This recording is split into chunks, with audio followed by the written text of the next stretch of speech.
আমি আপনাদের সামনে প্রথমে একটা সালাম দিছি না? সালাম সালাম দেওয়া কি সুন্নত, লওয়া কি লওয়া দেওয়া সুন্নত, লওয়া ওয়াজিব। এখন সালাম কিভাবে দিব?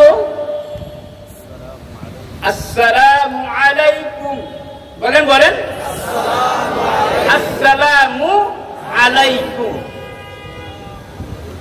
এটা সালাম। এই সালামটা যদি কেউ দেয় তাহলে সাথে সাথে কতগুলো নেকি পাবো? কতগুলো? 90টা। আর যে ব্যক্তি উত্তর দিবে, রাসূল করিম সাল্লাল্লাহু তাআলা আলাইহি ওয়াসাল্লাম বলেন, লা তাদখুলুল জান্নাতা হাত্তা তুমিনু, তোমরা জান্নাতে প্রবেশ করতে পারবে না যতক্ষণ পর্যন্ত তোমরা